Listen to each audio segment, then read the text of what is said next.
ஹதீஸ் 5. சாயித் பின் ஜுபைர் கூறியதாவது, அவசரப்பட்டு நீங்கள் உங்கள் நாவை அசைக்க வேண்டாம் என்ற 75வது அத்தியாயம் 16வது வசனத்தை இப்னு அப்பாஸ் ரலியல்லாஹு அவர்கள் விளக்கும் போது, நபி ஸல்லல்லாஹு அலைஹி வஸல்லம் அவர்களுக்கு இறை செய்தி அருளப்படும் போது மிகுந்த சிரமம் ஏற்பட்டது. இது அவர்களின் உதடுகளை அவர்கள் அசைப்பதன் மூலம் புலனாயிற்று.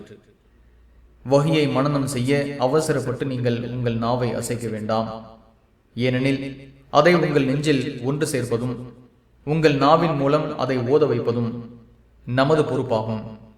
எனவே நாம் அதனை ஓதும்போது ஓதுவதிலேயே நீர் கவனம் செலுத்துவீராக, அதாவது மௌனமாக இருந்து அதனை செவிதாழ்த்தி கேட்பீராக. பின்னர் நீர் அதனை ஓதும்படி செய்வதும் நமது பொறுப்பாகும் என்று 75வது அத்தியாயம் 16 முதல் 19 வரை உள்ள வசனங்களை அப்போது அல்லாஹ் அருளினான் என்று கூறிவிட்டு, நபி ஸல்லல்லாஹு அலைஹி வஸல்லம் அவர்கள் தமது இரு உதடுகளை அசைத்தது போன்று நானும் அசைக்கிறேன் என்று சொல்லி தங்கள் இரு உதடுகளையும் இப்னு அப்பாஸ் ரலியல்லாஹு அவர்கள் அசைத்து காட்டினார்கள்.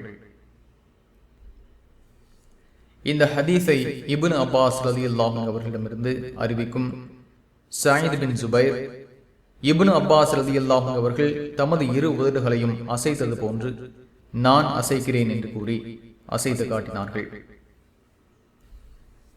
மேலும் இப்னு அப்பாஸ் ரலியல்லாஹு அவர்கள் தொடர்ந்து, அதன் பின்னர் நபி ஸல்லல்லாஹு அலைஹி வஸல்லம் அவர்களிடம் ஜிப்ரீல் அலைஹிஸ்ஸலாம் அவர்கள் வரும்போது அவர்கள் ஓதுவதை செவிதாழ்த்தி கேட்பதை வழக்கமாக்கிக் கொண்டார்கள். ஜிப்ரீல் சென்றதும் அவர்கள் ஓதியது போன்றே நபி ஸல்லல்லாஹு அலைஹி வஸல்லம் அவர்களும் ஓதினார்கள் என்று கூறினார்கள்.